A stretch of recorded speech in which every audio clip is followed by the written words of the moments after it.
जय भारत जय संविधान। और आज हम पढ़ेंगे क्लास 7th की एसएसटी की किताब।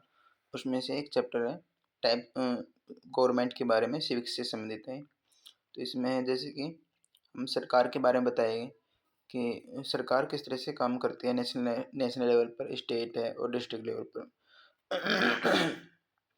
Types of government, first of all we read types of government. ठीक है। How does national state, how does national states and district government works, यानी कि नेशनल, स्टेट और डिस्ट्रिक्ट गवर्नमेंट किस तरह से काम करती है। We are going to know about the levels of working of government in India. भारत में सरकार के जो काम करने के लेवल हैं उनके बारे में हम इसमें जानेंगे। नेक्स्ट स्लाइड है नेशनल लेवल। नेशनल लेवल पर क्या होता है। एट नेशनल लेवल, राष्ट्रीय स्तर पर, there are 2 house in the parliament house. ठीक है, पार्लियामेंट में 2 हाउस होते हैं जिनको हम लोअर हाउस और अपर हाउस बोलते हैं। लोअर हाउस मीन्स लोकसभा और अपर हाउस मीन्स राज्यसभा। ठीक है, ये तीन चीज़ें आपको समझ में आ गई होगी। तो लोअर हाउस क्या होता है, लोकसभा, और अपर हाउस होता है राज्यसभा, और इसका कार्यकाल 6 साल होता है, जबकि लोअर हाउस का जो कार्यकाल होता है 5 साल होता है।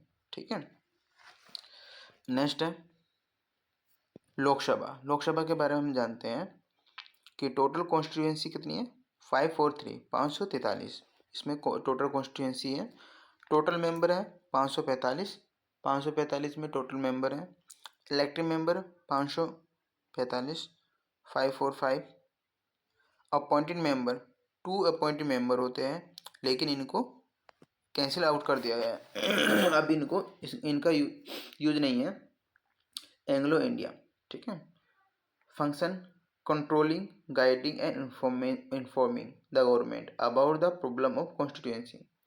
कॉन्स्टिट्यूएंसी की समस्या के बारे में सरकार को इन्फॉर्म करना, गाइड करना और कंट्रोल करना, ये इसके फंक्शन है लोकसभा के, ये काम होते हैं।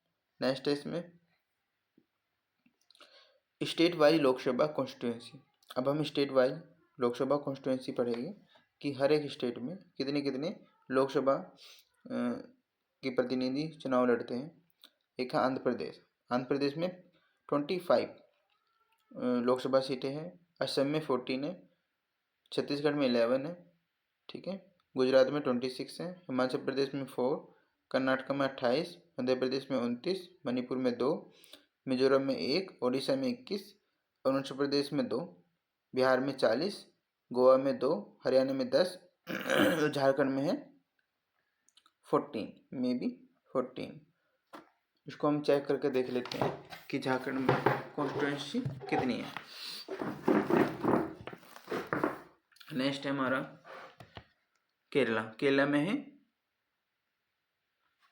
20।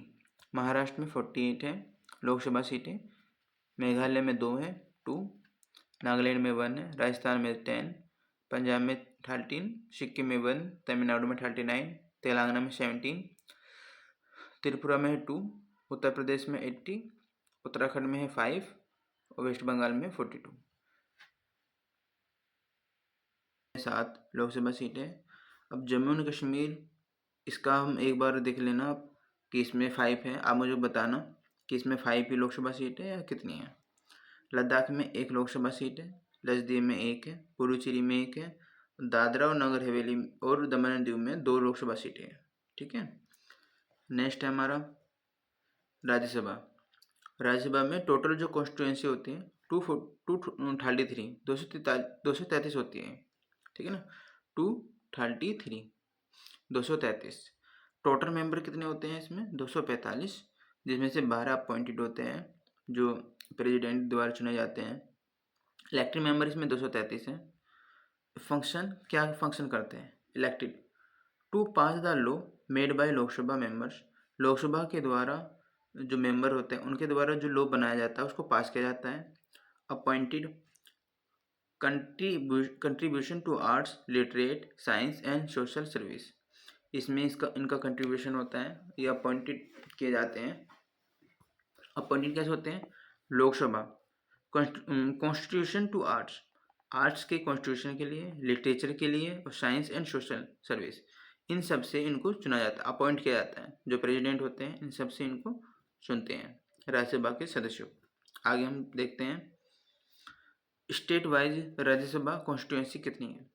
आंध्र प्रदेश में 11 राज्यसभा सीटें हैं, असम में 7 है, छत्तीसगढ़ में 5 है, गुजरात में 11 है, हिमाचल प्रदेश में 3 राज्यसभा सीटें हैं, कर्नाटका में मध्य प्रदेश में 11 है, ठीक है, और मणिपुर में 1 है, मिजोरम में 1 राज्यसभा सीट है, उड़ीसा में 10 राज्यसभा सीटें हैं, अरुणाचल प्रदेश में 1 राज्यसभा सीट है, बिहार में 16 राज्यसभा सीट है, गोवा में 1 है, हरियाणा में 5 है, झारखंड में 6 राज्यसभा सीटें हैं, केरल में 9 राज्यसभा सीटें हैं, महाराष्ट्र में 19 है, मेघालय में 1 है, नागालैंड में 1 है, और राजस्थान में 10 राज्यसभा सीटें हैं, पंजाब में 7 राज्यसभा सीटें हैं, सिक्किम में 1 है, तमिलनाडु में 18 हैं, तेलंगाना में 7 राज्यसभा सीटें हैं, त्रिपुरा में 1 है, उत्तर प्रदेश में 31 है, उत्तराखंड में 3 राज्यसभा सीटें हैं, और वेस्ट बंगाल में 16 राज्यसभा सीटें हैं। तो इस तरह का ये क्रम है कि कौन कौन से स्टेट में कितनी राज्यसभा सीटें हैं। अब हम इसको एक बार और देख लेते हैं जैसे आंध्र प्रदेश में 11 राज्यसभा सीट, ठीक है, असम में 7 है, छत्तीसगढ़ में 5 राज्यसभा सीटें हैं, गुजरात में 11 है, हिमाचल प्रदेश में 3 है, और कर्नाटक में 12 राज्यसभा सीटें हैं, मध्य प्रदेश में 11 है, मणिपुर में 1 है, मिजोरम में 1 है, उड़ीसा में 11 राज्यसभा सीटें हैं, अरुणाचल प्रदेश में 11 है, अरुणाचल प्रदेश में 1, सिर्फ 1 राज्यसभा सीटें हैं, बिहार में 16 राज्यसभा सीटें, गोवा में 1 है, हरियाणा में 5, झारखंड में 6 है, केरला में 9 है, महाराष्ट्र में 19 राज्यसभा सीट है, मेघालय में 1 राज्यसभा सीट है, नागालैंड में 1 है, राजस्थान में 10 है, पंजाब में 7 है, सिक्किम में 1 है, तमिलनाडु में 18 राज्यसभा सीटें हैं, तेलंगाना में 7 राज्यसभा सीटें हैं, त्रिपुरा में 1 है, उत्तर प्रदेश में 31 है, उत्तराखंड में 3 है, और वेस्ट बंगाल में 16 राज्यसभा सीटें हैं। तो इस तरह का ये सीटों का क्रम है कि कौन से स्टेट में कितनी राज्यसभा सीटें हैं, ठीक है ना। तो मैंने इनके बारे में बताया आपको। अब आगे हम देखते हैं union territory wise Rajya Sabha constituency, ठीक है। दिल्ली में 3 राज्यसभा सीटें हैं, पुडुचेरी में 1 है, और जम्मू कश्मीर का अभी इसमें अभी तक जम्मू कश्मीर में 4 बताई गई है, लेकिन नई अगर इसमें जब से नया यूनियन टेरिटरी बना है तो तब से देखते हैं इसमें कितनी राज्यसभा सीटें हैं। तो जम्मू एंड कश्मीर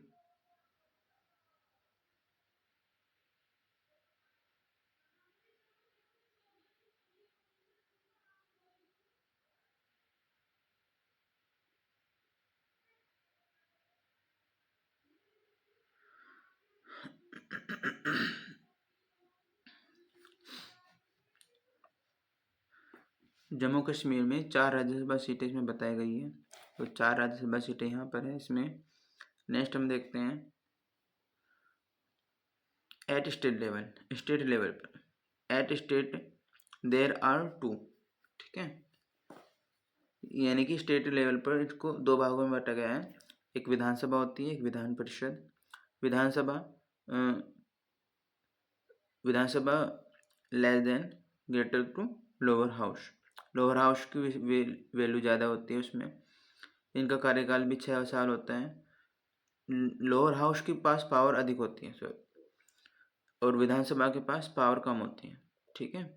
तो जो लोअर हाउस है इसी तरह है जैसे कि केंद्र में लोकसभा है, विधानसभा इसी तरह है जिस तरह से केंद्र में राज्यसभा है। तो विधान परिषद अपर हाउस, ठीक है, विधान परिषद और अपर हाउस, ठीक है। विधान परिषद ऐसा इसको हम ऐसे समझ सकते हैं जैसे कि राज्यसभा, ठीक है। अपर हाउस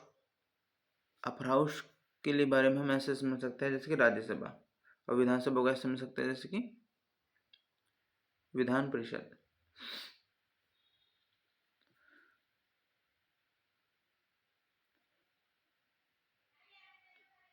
देखो एक तो होते हैं विधानसभा, ठीक है, जिसमें विधायक एमएलए ये सब उठते हैं। एक होते हैं विधान परिषद जिसको गवर्नर चुनते हैं, ठीक है ना। Only 6 state in India have Vidhan Parishad. Bharat में केवल 6 ऐसे स्टेट है जहाँ पर विधान परिषद है, बाकी और स्टेट में विधान परिषद नहीं है। These states are Andhra Pradesh, Bihar, Karnataka, Maharashtra, Telangana, Uttar Pradesh. ये 6 स्टेट हैं, इनको हम दोबारा मैं बता देता हूँ। एक तो आंध्र प्रदेश है, ठीक है, उत्तर प्रदेश है, बिहार, कर्नाटक, महाराष्ट्र, तेलंगाना। ये 6 ऐसे स्टेट है जहाँ पर ये विधान परिषद के बारे में बताया गया है। विधान परिषद का कार्यकाल भी 6 साल होता है और जो विधानसभा होती है उसका कार्यकाल 5 साल होता है। ये इसी तरह है जैसे केंद्र में लोकसभा और राज्यसभा है, ठीक है। आगे हम देखते हैं उत्तर प्रदेश। उत्तर प्रदेश में टोटल कॉन्स्टिट्यूएंसी कितनी है, मतलब कि जो विधानसभा के जो सदस्य होते हैं MLA, वे कितनी सीटों पर लड़ते हैं, 403 सीटों पर। तो टोटल मेंबर कितने होते हैं, 403 MLA, member of legislative assembly, ठीक है, विधानसभा के मेंबर होते हैं। इनका फंक्शन क्या होता है, कार्य क्या होता है। Responsibility to watch the constituency की ओर से रेस्पॉन्सिबिलिटी दी जाती है। जैसे कि कोई भी अगर जिला है और एक ज़िले में लगभग, जैसे गाजियाबाद में 4 विधानसभा सीटें हैं, इलाहाबाद में 12 विधानसभा सीटें हैं, तो जो भी विधानसभा सीटों में विधायक जो आते हैं वे अपने क्षेत्र का प्रतिनिधित्व करते हैं। अगर कुछ भी समस्या आती है तो वे व्यक्ति जो विधायक जो होते हैं वे विधानसभा में अपनी बातों को रखते हैं, ठीक है। और उनसे मुख्यमंत्री को, जो पीठासीन अधिकारी होते हैं, उनको उन समस्या से अवगत कराते हैं और पूरे ही उत्तर प्रदेश को भी अवगत कराते हैं, जिससे कि उस समस्या का उसको रिजोल्व किया जाए, समस्या का समाधान हो सके, ठीक है। आगे हम देखते हैं आइडियोलॉजी ऑफ द पार्टी। इसमें पार्टी की आइडियोलॉजी को भी वे इंगित करते हैं कि हमारे जो मुख्यमंत्री है या हमारे जो दल के, हमारे जो पार्टी के जो मुखिया हैं, हमारी पार्टी का सोच क्या है, लोगो क्या है, हमारी जो पार्टी की मुख्य धारा क्या है, उसके बारे में भी ये बताते हैं। And progress of the entire, और जो भी उनकी कॉन्स्टिट्यूंसी आती है उसकी प्रोग्रेस के बारे में विचार रखते हैं, बात करते हैं। अगर कहीं पे स्कूल नहीं है तो स्कूल के बारे में बात रखेंगे। कहीं पे कोई क्राइम अधिक हो रहा है तो उसको कैसे क्राइम को कम किया जा सके उसके बारे में पॉलिसी बनाते हैं, विधानसभा के सामने रखते हैं। तो इस तरह की चीज़ें उनके एक तरह का लॉ मेकर के रूप में ये होते हैं। लेकिन जो मेन पावर होती है वो जो विधानसभा के जो विधायक दल के नेता होते हैं, जैसे मुख्यमंत्री है, जो सत्तारूढ़ पार्टी होती है उन्हीं में ज़्यादा पावर होती है इसमें, अगर देखा जाए तो, क्योंकि मेन डिसीजन वही लेते हैं। आगे हम देखते हैं उत्तर प्रदेश विधान परिषद, ठीक है। तो उत्तर प्रदेश में टोटल कॉन्स्टिट्यूंसी 90 इसमें बताया गया है। टोटल मेंबर शो MLC, जिनको हम MLC बोलते हैं, ठीक है। इलेक्टेड बाय MLA के द्वारा जो चुने जाते हैं वो 38 होते हैं। इलेक्टेड बाय लोकल अथॉरिटी जो चुनती हैं वो 36 इनको चुनती हैं, ठीक है। इलेक्टेड बाय ग्रेजुएट, सिर्फ 8 ऐसे होते हैं जो ग्रेजुएट द्वारा चुने जाते हैं, ठीक है। इलेक्टेड बाय टीचर्स द्वारा 8 चुने जाते हैं। अपॉइंटेड बाय गवर्नर द्वारा 10 को चुना जाता है, 10 होते हैं, ठीक है। फंक्शंस, इनके फंक्शन क्या होते हैं, इसमें ये बताया गया है कि जो टोटल कॉन्स्टिट्यूएंसी है मतलब कि 90 है, लेकिन 10 जो होते हैं वे चुनते हैं हमारे गवर्नर जी, ठीक है। बाकी को टोटल अगर देखा जाए तो 100 है, ठीक है। MLC इनको बोलते हैं, member of legislative council, MLC की फुल फॉर्म ये है। और इलेक्टेड बाय MLA, जो MLA 38 MLC को चुनते हैं, जबकि जो इलेक्टेड बाय लोकल अथॉरिटी के द्वारा 36 चुने जाते हैं। ग्रेजुएट जो होते हैं व्यक्ति वे 8 को प्रतिनिधि को चुनते हैं, ठीक है। विधान परिषद के जो सदस्य को 8 को चुनते हैं जो ग्रेजुएट होते हैं। टीचर्स भी चुनते हैं, उनको 8 चुनते हैं टीचर्स। अपॉइंटेड बाय गवर्नर द्वारा 10 को अपॉइंट किया जाता है, ठीक है। Functions, elected to represent their constituency, ये क्या काम करते हैं, ये जो उनकी जो कॉन्स्टिट्यूएंसी होती है उसको रिप्रेजेंट करते हैं, लोकल इशू को उठाते हैं, ठीक है ना। जैसे कोई भी मुद्दा हुआ है किसी से भी रिलेटेड हो सकता है मुद्दा, ठीक है ना। आजकल जो भी समस्याएं आ रही हैं उन सब से, नई नई समस्याएं हैं, बीमारियां हैं, जो भी अगर क्राइम है कम क्यों नहीं हो रहा है, उनके बारे में लॉ बनाने चाहिए, इस तरह के बारे में वो फंक्शन करते हैं। फिर अपनी कॉन्स्टिट्यूंसी को भी रिप्रेजेंट करते हैं कि हमारे क्षेत्र में ये समस्याएं हैं, इसका निराकरण होना चाहिए, इस तरह से। Appointed to constitution to literate, art, science etcetera. जो गवर्नर होते हैं वे इन क्षेत्रों से उनको चुनते हैं। वे एक लिटरेचर के क्षेत्र में, साहित्य के क्षेत्र में उनको ज्ञान हो, आर्ट के बारे में, कोई कला, विज्ञान, साइंस, और सोशल वर्कर भी हो, इस तरह की चीज़ों के बारे में भी उनको चुना जाता है, ठीक है ना। इस तरह के 6 ग्राउंड होते हैं जहाँ जिनके आधार पर वे चुनते हैं, ठीक है ना। तो आज हमने क्लास 7 का सिविक्स का चैप्टर पढ़ा है हमने, ठीक है ना। तो आपको कैसे लगा, अपना रिस्पॉन्स मुझको देना और बताना कि इसके बारे में यदि कोई भी अगर त्रुटि है, नहीं समझ में आया, तो मुझको उसमें आप रिप्लाई करके बता सकते हैं।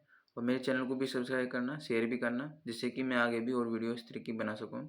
जय भारत, जय संविधान।